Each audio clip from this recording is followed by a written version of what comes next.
Next problem, a closely coiled helical spring is made of 6 mm of wire.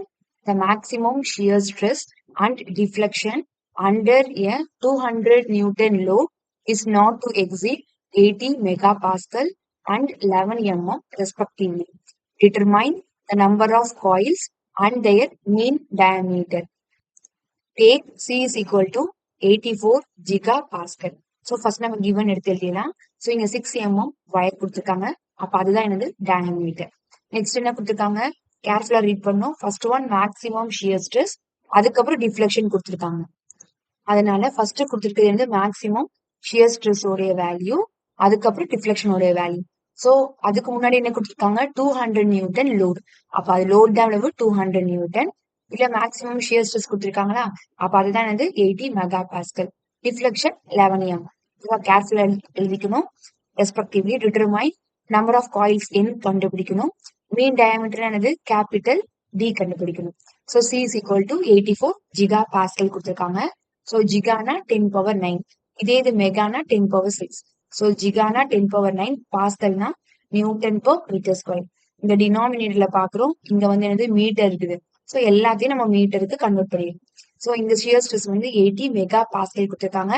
அவன் மெகானா 10 power 6, பாஸ்கல்னா newton per metre square. நமக்கு deflection வந்து எம்எம்ல கொடுத்துருக்காங்க. ஸோ இதை நம்ம மீட்டரா கன்வெர்ட் பண்ணணும். எம்எம் நம்ம மீட்டரா கன்வெர்ட் பண்ணணும் அப்படின்னா 1000 நம்ம டிவைட் பண்ணிடணும்.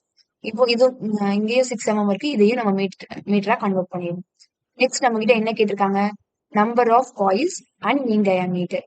ஓகேவா, ஃபர்ஸ்ட் நம்ம இங்க டவ் கொடுத்துருக்கிறதுனால ஃபர்ஸ்ட் டவ் வச்சு நமக்கு தெரிஞ்ச ஃபார்முலா இதுன்னு பார்க்கணும். So tau shear stress formula என்னது 16 WR divided by pi dq. So tau உடைய வேல்யூ 80 into 10 power 6. 16 W உடைய லோட் நம்ம கொடுத்துருக்காங்க 200. ஸோ 200 எழுதிடணும். ஆறுங்கிற வேல்யூ நமக்கு தெரியாது. Divide by pi, small b உடைய வேல்யூ ஆல்ரெடி கொடுத்துருக்காங்க 6 mm. அதை நம்ம மீட்டரா கன்வெர்ட் பண்ண வேல்யூவை எடுத்து எழுதிடணும். ஸோ இதுல இருந்து என்ன கண்டுபிடிக்கணும், ஆறு கண்டுபிடிச்சிடலாம். ஆறு கண்டுபிடிச்சிட்டா ஈஸியா டி கண்டுபிடிச்சிடலாமா. ஸோ ஆரை 2 times மல்டிப்ளை பண்ணா நமக்கு டயாமீட்டர், மீன் டயாமீட்டர் தெரிஞ்சிடும். ஸோ இங்க மீன் டயாமீட்டர் நம்ம கண்டுபிடிச்சிட்டோம். ஸோ ஃபர்ஸ்ட் பார்ட் வந்து இங்க mean diameter part over. Next இருக்கு நம்பர் ஆஃப் காயில்ஸ்.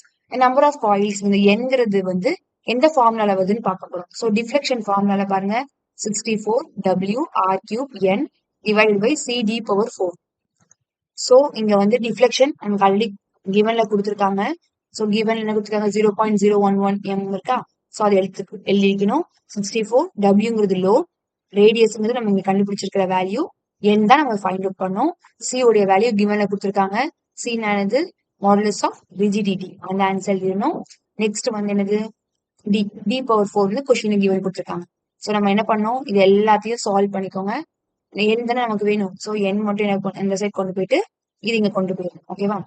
ஸோ நமக்கு கொண்டு வந்துட்டோம்னா நம்மளுடைய ஆன்சர் அளவு 19.38 வரும்.